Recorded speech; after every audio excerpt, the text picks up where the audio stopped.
Hello everyone, it's Mark Goodacre here. Welcome to the second episode of the NT Pod. Thanks for downloading and thanks for listening.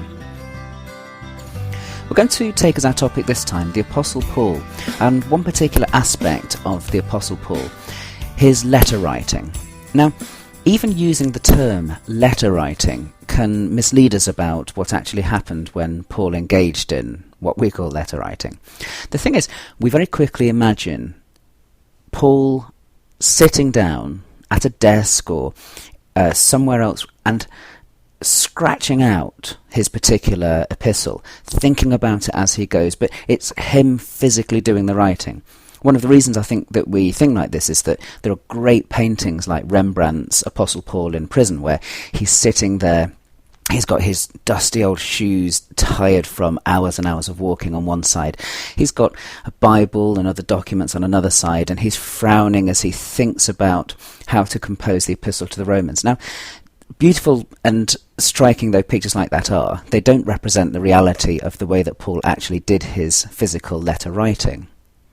The thing is, we get a great hint of what Paul's letter writing actually involved when we look at the end of the epistle to the Romans.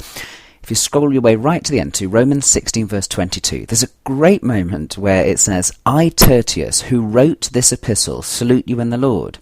And you think for a minute, hold on a minute, I thought this was Paul's epistle.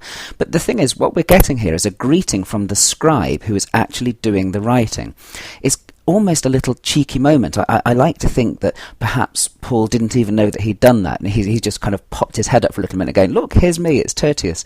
Now, the thing is, what this shows us is that Paul in fact dictated his epistles. And this is really normal in antiquity. People separated out the act of composition from the act of physically doing the writing. And the writing would be done by a scribe, by a clerk, by a slave that had been trained specially for the process.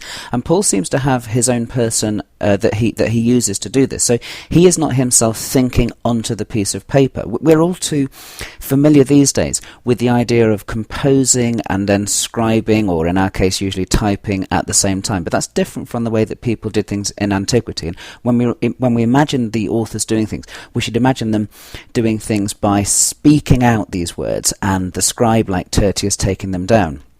Now, a few years ago, I was lucky enough to be involved with a BBC programme on the Apostle Paul, and I was a historical consultant on that programme.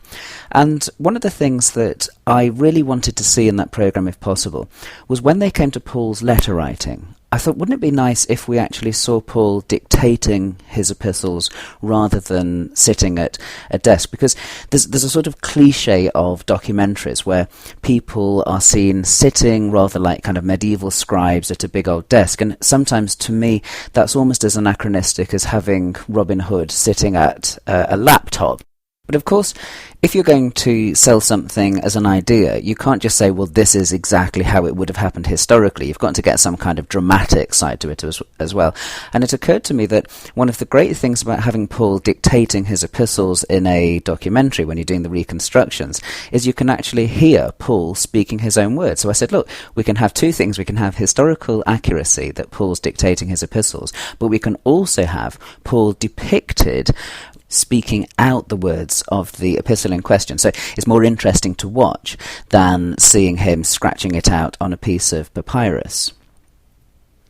But all this business raises an interesting additional question. I mean, is there any payoff for understanding Paul as someone who dictates his epistles rather than writes them? Well, I think there is one interesting one, and it's that quite often when you get to the end of an epistle, Paul will want to sign off, as it were, in his own hand. So he wants to say at the end of the epistle, look, this is me signing off, here's my signature sort of thing.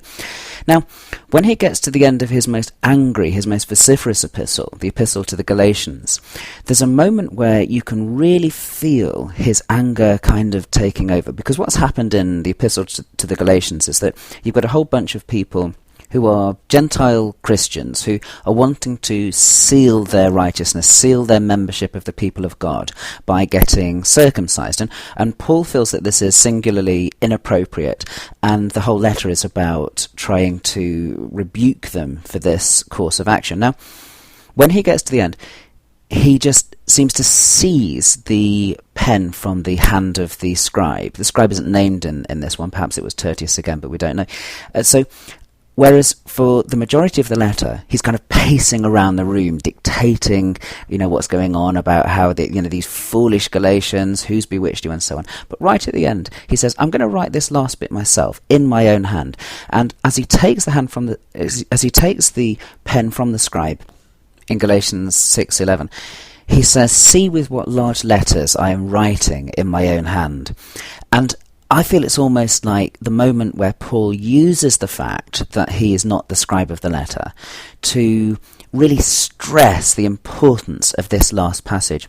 It's a little bit like when in contemporary emails somebody writes the whole thing in capital letters. What we're going to say? We're going to say, "Don't shout at me," because capital letters, large letters, is a way of shouting in script. And that's what Paul's doing at the end of Galatians. He's really underlining this. And the payoff for the exegete is that it means that you can say, perhaps that encapsulates the really important elements in the letter.